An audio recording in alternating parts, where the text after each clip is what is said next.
Sir same టైంలో assembly సమావేశాలు కొనసాగుతున్నాయి. కృష్ణా జలాలు కాళేశ్వరం నిన్న పవర్ ప్లాంట్ ప్రజెంటేషన్ కూడా జరిగింది. కానీ ఇవాళ నల్లగొండలో బీఆర్ఎస్ సభ పెడుతుంది, మరో ఉద్యమానికి నాంది పలకబోతుందని ఆ పార్టీ చెబుతుంది. దక్షిణ తెలంగాణ నుంచే ఇంకో కొత్త ఉద్యమాల శ్రీకారం చుడతామని ఆ పార్టీ చెబుతుంది. సేమ్ టైంలో అదే ఇవాళ అసెంబ్లీకి వెళ్ళి ఆడ 40 బస్సుల్లో ముఖ్యమంత్రి సహా మంత్రులు, ఎమ్మెల్యేలు, అధికారులు, ఈ కాంట్రాక్టింగ్ ఏజెన్సీస్ ఇవాళ మేడిగడ్డ పోతున్నాయి. అటు మేడిగడ్డ టూర్, ఇటు నల్లగొండ సభ, రెండింటి ఎట్లా చూస్తారు? అంటే తెలంగాణ ఉద్యమానికే పునాది నీళ్లు నిధులు నియామకాలపై జరిగింది.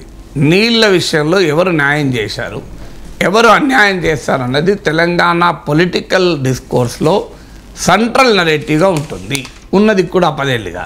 సో టీఆర్ఎస్ లేదా ఇప్పటి బీఆర్ఎస్ ఎన్నికల సమయంలో చెప్పుకున్న అంశం కూడా 10 ఏళ్ళలో తెలంగాణలో ప్రాజెక్టు కట్టాం, నీళ్ళు ఇచ్చాం అనేది బీఆర్ఎస్ వాదన. తెలంగాణలో ఎన్నికలకు పోయింది కూడా అది వాస్తవం కూడా. కొంత మహబూబ్నగర్ లాంటి జిల్లాలో ఇలా వరి పండించే స్థితి వచ్చింది. అయితే అదే సమయంలో ఈ నీళ్ళు ఇవ్వడంలో భారీగా అవినీతి జరిగింది అన్నది ప్రతిపక్షాల వాదన. సో ఈ తెలంగాణ పొలిటికల్ డిస్కోర్స్లో వాటర్ అనేది ఒక కేంద్ర స్థానంలో ఉంటుంది. సో అందువల్ల ఇప్పటికీ అదే అంశం పైన కాంగ్రెస్ పార్టీ తెలంగాణకు అన్యాయం చేసింది అనేది ఎస్టాబ్లిష్ చేస్తానికి బీఆర్ఎస్ ప్రయత్నం. దానికి కౌంటర్ స్ట్రాటజీ అసలు నష్టం చేసింది కేసీఆరే అనేది ఎస్టాబ్లిష్ చేసేటువంటి ప్రయత్నము కాంగ్రెస్. సో ఈ ప్రయత్నాల్లో పరస్పరం మీటింగ్లు పెట్టుకోవడం. ఇప్పుడు అసలు సమస్య ఏంటి? ప్రాజెక్టులు కేఆర్ఎంబీకి అప్పచెప్పారా అప్పచెప్పలేదా? నిన్న అసెంబ్లీలో తీర్మానం అప్పచెప్పమనే తీర్మానం చేయడానికి ఇంకా అప్పచెప్పుడు ఎక్కడిది? అప్పచెప్పమని తీర్మానం ఎక్కడిది? నిన్న తీర్మానం చేశారు కదా అప్పచెప్పాము అని, అంటే అర్థం అప్పచెప్పితే ఆల్రెడీ అప్పచెప్పమని తీర్మానం ఏముంటుంది?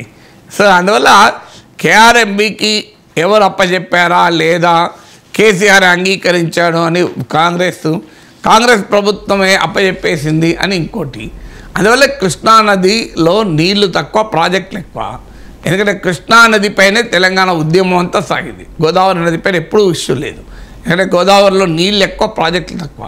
అందువల్ల తెలంగాణ ప్రాంతం గోదావరి మట్టానికి కిందగా ఉంటుంది. అందువల్ల ఎత్తిపోతలు తప్ప మరో మార్గం లేదు. అందువల్ల ఎప్పుడు కూడా గోదావరిలో నీటి వాటాల గురించి ఎప్పుడూ పంచాయతీ లేదు.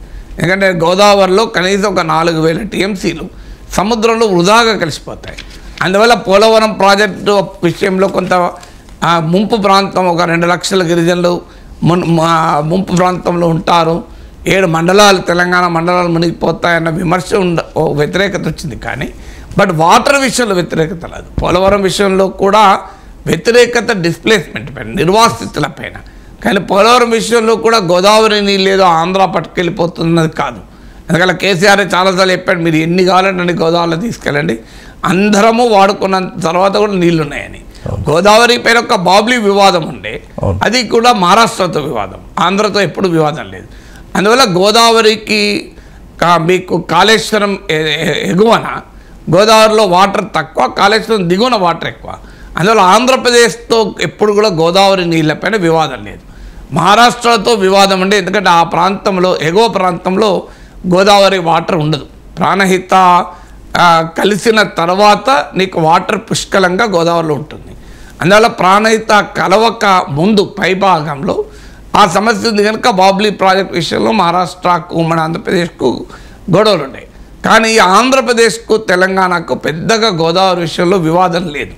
సో కానీ వివాదం వల్ల కృష్ణా గురించి, ఎందుకంటే కృష్ణాలో నీళ్లు తక్కువ, ప్రాజెక్టులు ఎక్కువ. ఇప్పుడు మీకు శ్రీశైలమైన కృష్ణా నదిపైనే, నాగార్జున సాగర్ అయిన కృష్ణానదిపైనే, ప్రకాశం బ్యారేజ్ కృష్ణానదిపైనే.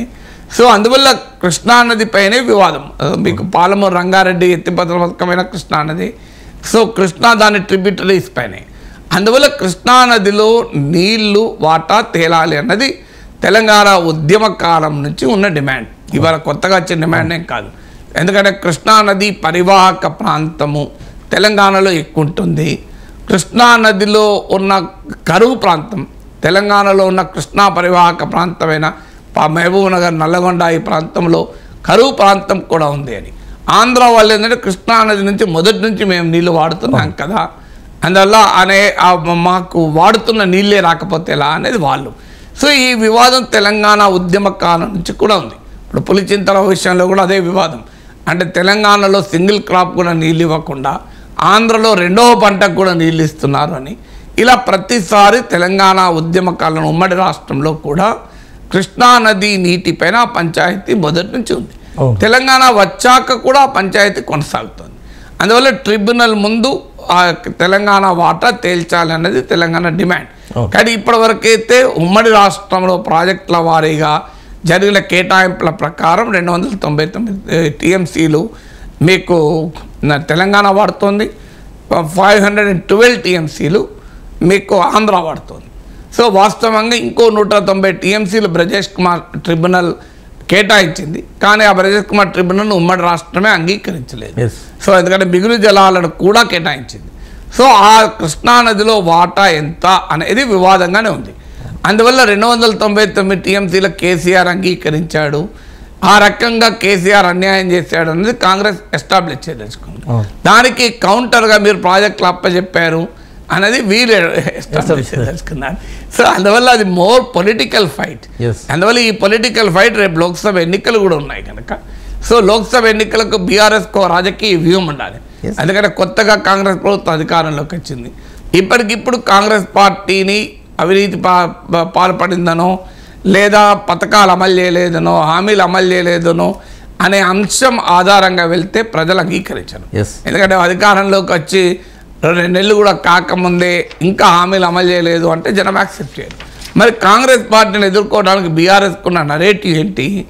సో అందువల్ల ప్రభుత్వ పర్ఫార్మెన్స్ పైన రేవంత్ రెడ్డి ప్రభుత్వ పర్ఫార్మెన్స్ పైన అటాక్ చేయలేరు. తర్వాత కాంగ్రెస్ పార్టీ కొట్లాడుకుంటుంది, కాంగ్రెస్ పార్టీలో ముఖ్యమంత్రులు 3 రోజులకు ఒకసారి మారుతారు అని చెప్దామా అంటే ఇప్పటి వరకైతే రేవంత్ రెడ్డి ప్రభుత్వం కాంగ్రెస్ ప్రభుత్వం చాలా ఎలాంటి ఘర్షణలు గొడవలు బహిరంగ వివాదాలు లేకుండా చాలా సాఫీగా నడుస్తుంది. అసలు అందరూ ఊహించిన దానికన్నా సీనియర్లు అనేటువంటి తేడా లేకుండా చాలా సమన్వయంతో పనిచేస్తున్నారు. భవిష్యత్తులో ఏం జరుగుతుందో చెప్పలేం. కానీ అందువల్ల ప్రభుత్వం ఇది గొడవలు కొట్లాట్లు ఉంటాయి అని చెప్పేటువంటి అవకాశం కనబడలేదు.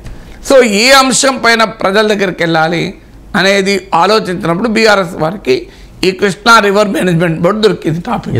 సో అందువల్ల వాళ్ళు ఈ కేఆర్ఎంబీని ఆధారంగా చేసుకొని తెలంగాణ ప్రజలకు నీళ్ళ విషయంలో కృష్ణా నీళ్ళ విషయంలో కాంగ్రెస్ అన్యాయం చేసిందని వాళ్ళు చెప్పదలుచుకున్నారు. దానికి కౌంటర్గా అసలు కేసీఆర్ అన్యాయం చేసిందని కాంగ్రెస్ చెప్పదలుచుకుంది. దీనికి తోడు మేడిగడ్డ ఎలాగో ఉంది. ఎందుకంటే మేడిగడ్డ ఎన్నికలకు ముందే మేడిగడ్డ కృంగింది. ఒక రకంగా కేసీఆర్కు బీఆర్ఎస్కి ఇబ్బంది పెట్టిన అంశాల్లో మేడిగడ్డ ఒకటి. ఎందుకంటే ఎన్నికలకు ముందు బీఆర్ఎస్ ఎంత చెప్పినా అది కుంగడం కాదు, అది కూలడం కాదు అని ఎన్ని చెప్పినా కూడా ప్రజల్లో మాత్రం అదొక నరేటివ్. కాళేశ్వరం ప్రాజెక్టు మీద క్వశ్చన్స్ అనుమానాలు మాత్రం అంతకు ముందు నుంచి కూడా ప్రతిపక్షాలు చేస్తున్న వాదన ప్రచారం ఉంది. దానికి మేడిగడ్డలో జరిగిన పరిణామాలు బలాన్ని చేకూర్చాయి. సో దానివల్ల ఇప్పుడు దాన్ని ఆయుధంగా చేసుకొని ప్రాజెక్టులలో అవినీతి అంశము కృష్ణానదిలో ముందే జగన్తో ఉన్న మైత్రి కూడా కాంగ్రెస్కి ఒక అడ్వాంటేజ్. అందువల్ల మనం చూసాం జగన్మోహన్ రెడ్డి చేసిన వ్యాఖ్యలు కూడా ఇవాళ తిరుగుతున్నాయి కదా ఓపెన్గానే. సో అందువల్ల జగన్మోహన్ రెడ్డి కేసీఆర్కు ధన్యవాదాలు చెప్తూ చేసిన వ్యాఖ్యలు, జగన్కు కేసీఆర్కున్న రాజకీయ మైత్రి, అపెక్స్ కౌన్సిల్ కేసీఆర్ పోకపోవడము, ఇవన్నీ కూడా కాంగ్రెస్ పార్టీ ఆయుధాలు చేసుకుంటుంది. అందువల్ల జగన్కు కేసీఆర్కున్న రాజకీయ ఒడంబడిక మైత్రి వల్లనే తెలంగాణకు అన్యాయం జరిగిందని కాంగ్రెస్ ఎస్టాబ్లిష్ చేసుకుంది. చరిత్ర అంతా కాంగ్రెస్ తెలంగాణకు అన్యాయం చేసిన చరిత్ర అని బీఆర్ఎస్ చెప్పదలుచుకుంది. సో ఈ పరస్పరం చెప్పుకునే క్రమంలో ఈ వ్యవహారం నడుస్తుంది. అందువల్ల లోక్సభ ఎన్నికలకు ఇది ఒక ఇతివృత్తంగా మారుతుంది. అంటే వాస్తవంగా లోక్సభ ఎన్నికల సమయానికి మోడీ ప్రభుత్వ విధానాల మీద చర్చ జరుగుతుంది అని అనుకున్నారు. అది పోయింది. ఇప్పుడు పోయి మళ్ళీ కేసీఆర్ ప్రభుత్వం చుట్టూ బీఆర్ఎస్ వర్సెస్ కాంగ్రెస్ ఉధృతంగా లోక్సభ ఎన్నికలకు కూడా జరగబోతుంది. దీని ప్రభావం ఎలా ఉంటుంది? ఇది బీజేపీకి అడ్వాంటేజ్గా ఉండి మోడీ వీళ్ళిద్దరు ఇక్కడ కొట్టుకుంటే దేశంలో మోడీ రావాలని ప్రజలు అటు ఓటేస్తారా, లేదా ఈ మొత్తం పొలిటికల్ డిస్కోర్స్ నుంచి బీజేపీ అదృశ్యమై అసలు బీజేపీ పోటీలోనే లేదు, పోటీ కాంగ్రెస్ బీఆర్ఎస్ల మధ్య అనే భావన కలుగుతుందా? ఇది ఒక ఇంట్రెస్టింగ్ థింగ్ టు అబ్జర్వ్ ఏం జరగబోతోంది అనేది. కానీ ఎన్నికల లోక్సభ ఎన్నికల దగ్గర పడుతున్నా కూడా కాంగ్రెస్ బీఆర్ఎస్లు కూడా ఇంకా గేర్లు మార్చి జాతీయ రహదారి మీదకి వచ్చి మోడీతో పోరాటం చేయలేదు, ఇంకా రాష్ట్ర రహదారులపైనే వీరిద్దరు కొట్లాడుకుంటున్నారు. మరి ఇది బీజేపీకి అడ్వాంటేజ్గా మారుతుందా, డిసడ్వాంటేజ్గా మారుతుందా చూడాలి.